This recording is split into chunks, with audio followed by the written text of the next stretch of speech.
Hello दोस्तों, कैसे हो आप सभी। स्वागत है आपका मेरी यूट्यूब चैनल में। आप देख रहे हैं डीपी पाठशाला यानी कि डीएलएड पाठशाला। बच्चों दोस्तों, जैसा कि आप लोग जानते हैं कि डीएलएड पाठशाला पे आपके सभी विषयों की डीएलएड बीटीसी के सभी विषयों की पढ़ाई होती है, बिल्कुल आसान भाषा में, एकदम एग्जाम के हिसाब से।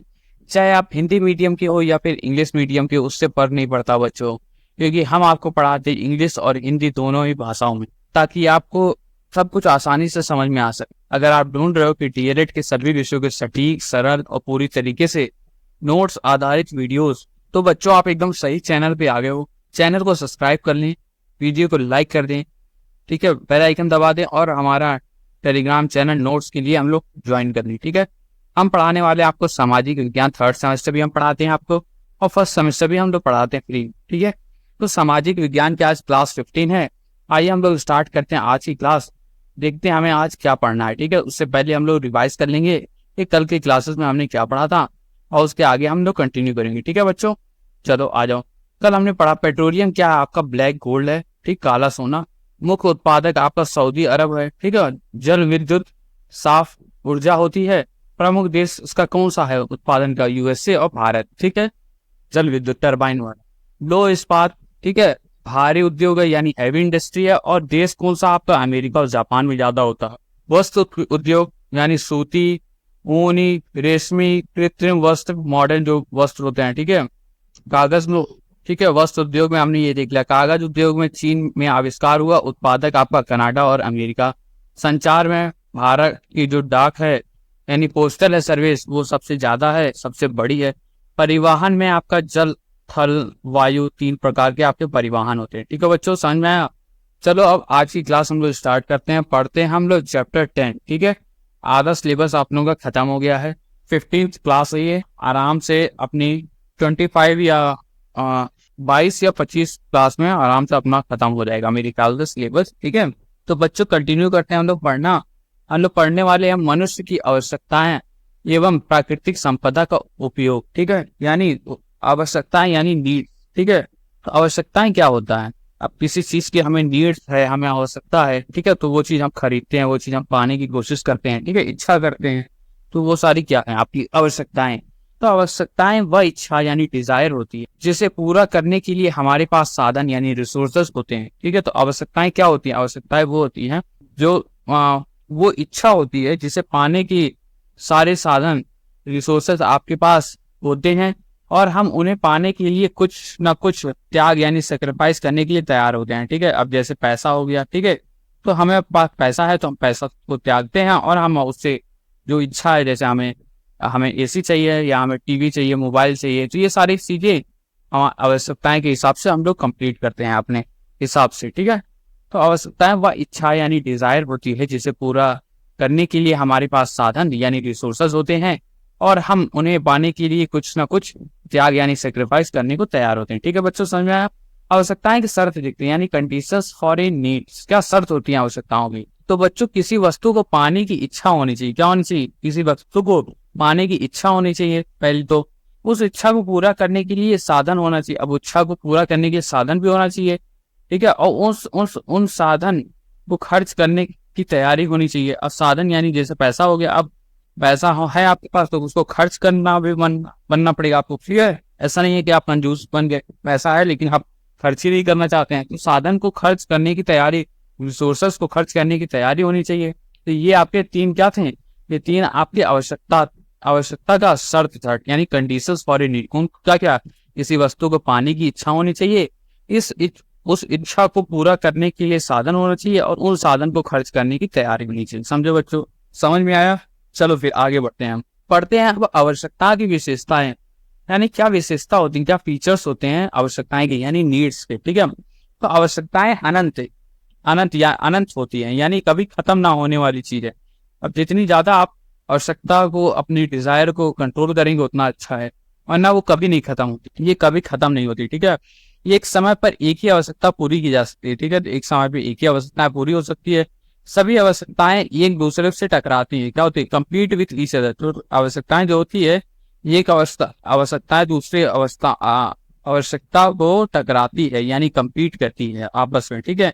कई बार आवश्यकताएं आदत बन जाती है। क्या होती है? आवश्यकताएं जो होती है कई बार आदत बन जाती है, वो बुरी आदत बन जाती है, अच्छी आदत बन जाती है। ठीक है, आवश्यकताएं समय और स्थान के अनुसार बदलती रहती है। ठीक है, तो आवश्यकताएं जो है वो समय भी और स्थान के अनुसार बदलती रहती है। तो ये सारी आप क्या थी? ये सारी आपकी विशेषताएं थी। किस चीज की? आवश्यकताएं की। समझे बच्चों?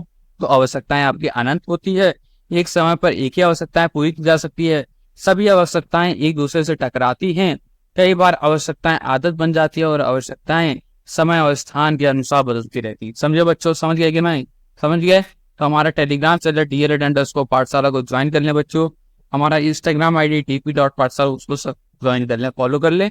और कोई भी चीज राय करें आप वहां से हमसे कांटेक्ट कर सकते हैं। ठीक है बच्चों, चलो आगे बढ़ते हैं। आवश्यकताएं के प्रकार। अब कौन से प्रकार होते हैं आवश्यकताएं के, यानी टाइप्स ऑफ नीड्स के प्रकार देते हैं। आवश्यकताएं के प्रकार यानी नीड्स के टाइप्स। तो पहला आता है अनिवार्य आवश्यकता यानी बेसिक नीड्स।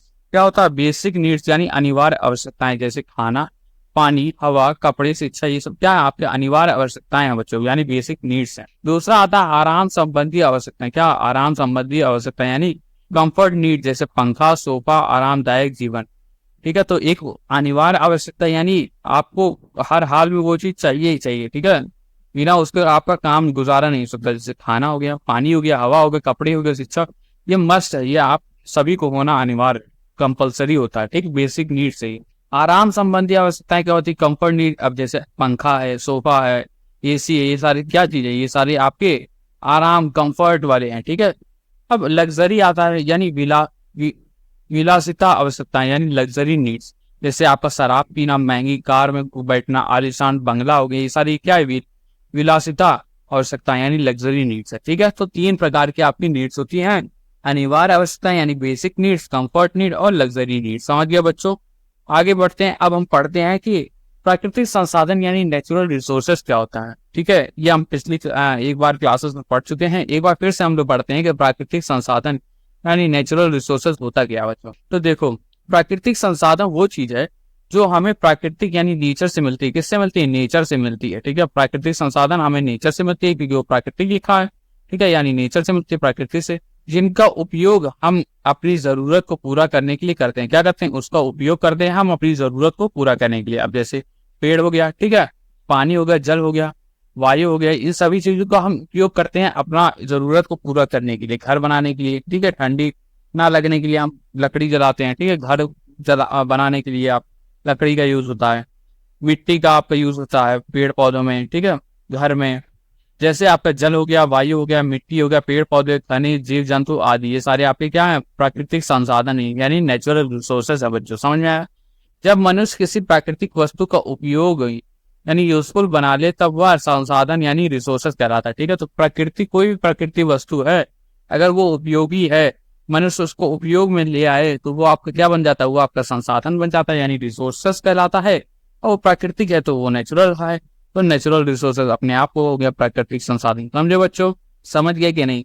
समझ गए तो बेल आइकन दबाइए, लाइक करिए, हमारा थम्स अप करिए। ठीक है, कमेंट्स में फैला दीजिए, कहर डाल दीजिए। ठीक है, आगे बढ़ते हैं। हम लोग पढ़ते हैं जल संसाधन यानी वाटर रिसोर्सेज के बारे में। ठीक है बच्चों, तो जल संसाधन यानी वाटर रिसोर्सेज क्या होता है? तो पृथ्वी जो अर्थ है का लगभग 71% भाग पानी से ढका। हाँ, 71% जो भाग है पृथ्वी का वो क्या है? वाटर से भरा हुआ, पानी से भरा हुआ। समझे बच्चों? पानी से भरा, इसलिए इसे नीला ग्रह यानी ब्लू प्लैनेट भी कहते हैं। ब्लू प्लैनेट क्यों कहते हैं? अर्थ को याद रखिए, कभी पूछा जाए, क्योंकि 71% पानी जो है वो भरा होता। अच्छा, 71% जो भाग है आपका पूरे अर्थ का पानी से ढका हुआ है। ठीक है, इसीलिए इसे पानी आपका क्या होता है? ब्लू कलर का होता है, ब्लू जैसा दिखता है। ठीक है, तो इसी के लिए इसको नीला ग्रह कहते हैं। होता तो कलरलेस है वो। ठीक है, ये ठीक है बच्चों।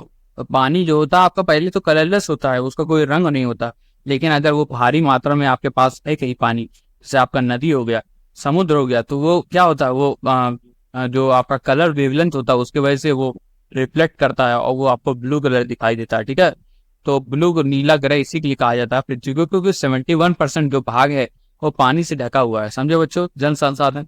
आगे आते हैं जल का वितरण देखते हैं यानी वाटर डिस्ट्रीब्यूशन देखते हैं। ये वाटर आपका जो 71% है तो कहाँ कहाँ कैसे कैसे भाग में बटा हुआ है। ठीक है, तो 97% जो है वो समुद्र में। खारा पानी यानी सलाइन वाटर, खारा पानी क्या होता है? नमक वाला पानी। 97% जो पानी आपका है 71% भाग में, ठीक है, 71% में आपका 97 जो है सो वो समुद्र में खारा पानी यानी सलाइन वाटर है, ठीक है बच्चों। 2% पानी जो है वो बर्फ के रूप में ध्रुवों पर है, यानी फ्रोजन आइस में पोल्स, पोल्स ये जो नॉर्थ होता है पोल्स आपका यहाँ हो गया, और साउथ पोल जो इधर हो गया, ठीक है, लास्ट में साउथ पोल यानी ध्रुव पे। तो ध्रुवों पे आपका फ्रोजन जो बर्फ होती है तो 2% वो पानी है। बाकी आपका 0.0009% वायुमंडल में जल वाष्प यानी वाटर वेपर है, तो भाप है, वाटर वेपर है। और 0.0008 आपका नदियों में यानी रिवर्स में पानी है, ठीक है बच्चों। समझ में आया वितरण यानी वाटर डिस्ट्रीब्यूशन, जल का वितरण, समझ में आया। आगे बढ़ते हैं, आगे पढ़ते हैं हम लोग, बिना बकवास के हम लोग पढ़ते हैं, इसी के लिए हम लोग जल्द से जल्द कवर कर लेते हैं, बातें नहीं करते हैं हम लोग फालतू, ठीक है। हम आपको केवल पढ़ाते हैं, पूरा कंप्लीट सिलेबस कवर करवाते हैं, एक टॉपिक भी नहीं छूटता आपका। अगर एक टॉपिक भी छूटे तो आप हमें कमेंट्स में बताया करिए, हम आपको उसको, पहले तो छूटेगा नहीं, और अगर छूटता है तो आप हमें कमेंट्स में बताइए या हमें इंस्टाग्राम पे हमें कांटेक्ट करके बताइए, हम आपको वो टॉपिक फिर से पढ़ाएंगे, अच्छे से पढ़ाएंगे और डिटेल में पढ़ाएंगे, ठीक है। आइए देखते हैं हम लोग जल संसाधन के प्रकार यानी टाइप्स ऑफ वाटर रिसोर्सेज, ठीक है। तो जल संसाधनों के प्रकार कौन कौन से होते हैं, आप 3 प्रकार होते हैं। स्थलीय जल यानी सरफेस वाटर, नदियां, तालाब, झील आदि में आपका स्थलीय जल होता है, सरफेस वाटर, ठीक है। महासागरीय जल यानी ओशियन वाटर, समुद्र में जो मछली, खनिज और सस्ता परिवहन देते हैं वो कौन होता है, आपका महासागरीय जल होता है।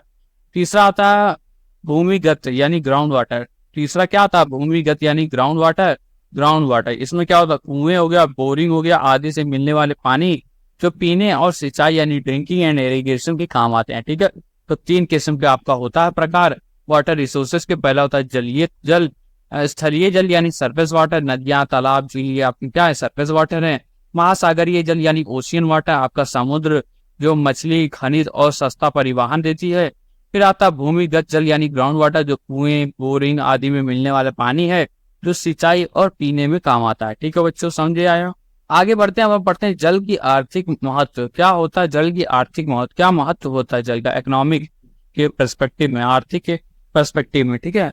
तो आइए देखते हैं, पहले तो घरेलू कार्य में जैसे पानी पीने में, नहाने में काम आता है। खेती बाड़ी यानी इरिगेशन में काम आता है। अग्निशमन या यंत्रों यानी फायर सेफ्टी वाले, ठीक है, फायर सेफ्टी आग बुझाने वाले में काम आता है।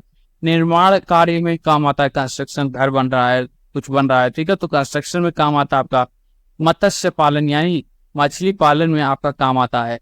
जल विद्युत यानी हाइड्रो पावर में आपने पढ़ा है कि हाइड्रो इलेक्ट्रिसिटी वाले में टरबाइन को रोटेट करवाते हैं फ्लोइंग वाटर से, ठीक है। उद्योग में यानी इंडस्ट्रियल में, हर जहां आपका जल का महत्व है, समझे बच्चों। घरेलू कार्यों में, खेती बाड़ी में, अग्नि वाले यंत्रों में, निर्माण कार्यों में, मत्स्य पालन में, आपका जल विद्युत में और उद्योग में, ठीक है बच्चों, समझ में आया।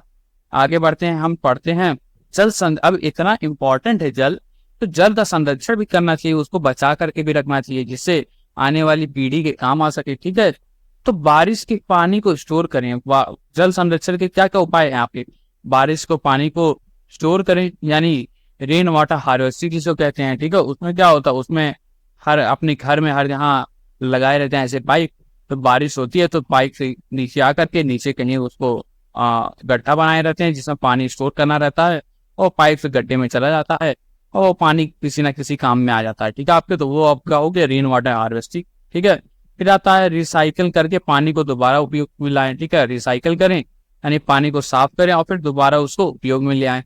पानी बर्बाद ना करें, क्या करें, पानी बर्बाद ना करें। खेतों में पानी का संचित करके उपयोग करें, यानी खेतों में पानी यूज करने के लिए उसको कहीं स्टोर करें, जैसे गड्ढा, कुआं वगैरह ये सारी चीजें होती है ना, तो वहां पे स्टोर करें और फिर उसके बाद से उसका उपयोग करें। तो जल संरक्षण की ये सारे आपके उपाय थे, ठीक है बच्चों, समझ में आया। कितनी क्लासेस और बची है देख लेते हैं जरा, ठीक है, 2 ही 3 स्लाइड्स बचे हैं, आइए देख लेते हैं हम लोग। आज की क्लास छोटी रहेगी क्योंकि संडे भी है और आप लोग का रेस्ट डे भी रहता है, ठीक है। आज हम लोग रील्स वगैरह डाल देंगे 1-2। तो चलो वन संसाधन यानी फॉरेस्ट रिसोर्सेज के बारे में देखते हैं। वन संसाधन यानी फॉरेस्ट रिसोर्सेज आपका, ठीक है बच्चों। तो भारत में कई प्रकार के वन पाए जाते हैं, कई प्रकार के वन पाए जाते हैं। कौन कौन से, सदाबहार वन यानी हमेशा हरा भरा रहता है, एवरग्रीन फॉरेस्ट को बोलते हैं। मानसूनी वन, जो मानसूनी फॉरेस्ट होता है, मानसून के हिसाब से अपना रहता है। फिर आता शुष्क वन यानी ड्राई वन। फिर आता मरुस्थलीय वन यानी डिजर्ट में, रेगिस्तान वगैरह में जो वन होते हैं। फिर आता है डेल्टा फॉरेस्ट, डेल्टाई वन। उसके बाद आता पर्वतीय वन यानी माउंटेन फॉरेस्ट। तो बच्चे ये सब क्या था, ये सब वन संसाधन थे यानी फॉरेस्ट रिसोर्सेस। समझे बच्चों। आगे बढ़ते हैं, हम लोग पढ़ते हैं वन के महत्व। अब वन तो इतने सारे हैं, अब उसके महत्व क्या है अपनी जिंदगी। तो पेड़, वनों में क्या होता है, पेड़ होता है। पेड़ से क्या होता है, पेड़ कार्बन डाइऑक्साइड लेते हैं और हमको ऑक्सीजन ऑक्सीजन दे देते हैं। मेनली जितने भी पेड़ होते हैं वो क्या करते हैं, वो कार्बन डाइऑक्साइड लेते हैं और ऑक्सीजन हमें दे देते हैं। ठीक है, ऑक्सीजन हम लोग ग्रहण करते हैं और कार्बन डाइऑक्साइड हम लोग बाहर निकाल देते हैं। ठीक है, मिट्टी का कटाव यानी सॉइल इरोजन रोकते हैं। ठीक है, अब देखो पेड़ जो है, पेड़ की जो जड़ें होती हैं वो क्या करती हैं, वो मिट्टी को रोक करके दबा करके अपने पास जोड़ी रहती हैं। ठीक है, तो उससे क्या होता है, उससे सॉइल इरोजन यानी मिट्टी की कटाव नहीं हो पाता है। ठीक है, कटाव से बचते हैं। वन जीवों को घर यानी हैबिटेट मिल जाता है। ठीक है, तो वन जीव अपना घोंसला वगैरह भी बना देते हैं, बिल बना लेते हैं। जैसे खरगोश हो गया, चूहे हो गए, चुचुंदर हो गया, ये सारे क्या होते हैं आपके वन जीव जो होते हैं वो घर बना लेते हैं इसमें, फॉरेस्ट में। पक्षी हो गए, तोता हो गया, जड़ी बूटी यानी कई सारी जड़ी बूटी बनती है आयुर्वेदा में, मेडिकल हर्ब्स बनते हैं जैसे शहद हो गया, चंदन हो गया, लाख हो गया आदि मिलते हैं। ठीक है, फर्नीचर के लिए लकड़ी मिलती है, कागज बनता है, बांस बनता है, वेत आदि मिलते हैं। ठीक है, तो ये सारी चीजें आपके महत्व है वनों के। समझो बच्चों, समझ में आया। आइए देखते हैं वनों के अप्रत्यक्ष लाभ यानी इनडायरेक्ट बेनिफिट ऑफ फॉरेस्ट। अब इनडायरेक्ट बेनिफिट, अप्रत्यक्ष यानी डायरेक्ट रूप से वो लाभ नहीं है लेकिन इनडायरेक्ट रूप से लाभ है। जैसे आपका कान सीधे हाथ से ना पकड़ के वो उल्टा तरीके से कान पकड़ लिया जाए, लेकिन कान तो पकड़ा ही है ना। तो इसी तरीके से अप्रत्यक्ष लाभ क्या है, तो कार्बन डाइऑक्साइड की मात्रा को बढ़ाने से रोकता है। क्या करता है, वो ऑक्सीजन देता रहता है। ठीक है, तो उससे क्या होता है, कार्बन डाइऑक्साइड लेता रहता है, ऑब्जॉर्व करता रहता है। तो जो कार्बन डाइऑक्साइड है उसकी मात्रा को बढ़ने से रोक देता है। ठीक है, बादलों को आकर्षित करके वर्षा करने में मदद करता है। ठीक है, तो बादलों को क्या करता है, आकर्षित करता है, अट्रैक्ट करता है और वर्षा करने में मदद करता है। पर्यावरण को शहद यानी शुद्ध यानी क्लीन रखता है। क्या करता है, पर्यावरण को शुद्ध रखता है यानी क्लीन रखता है। समझो बच्चों, ये तीन आपके क्या थे, आप प्रत्यक्ष लाभ थे वनों को। समझ में आया बच्चों। तो ये था आपकी क्लास आज की क्लास थी अपनी, कौन सी क्लास थी, सामाजिक विज्ञान की आपकी क्लास 15 थी। आशा करता हूँ आप लोगों को समझ में आया होगा। आइए हम लोग एक बार नोट्स डिस्कस कर लेते हैं कि हम लोगों ने आज की क्लास में क्या क्या पढ़ा।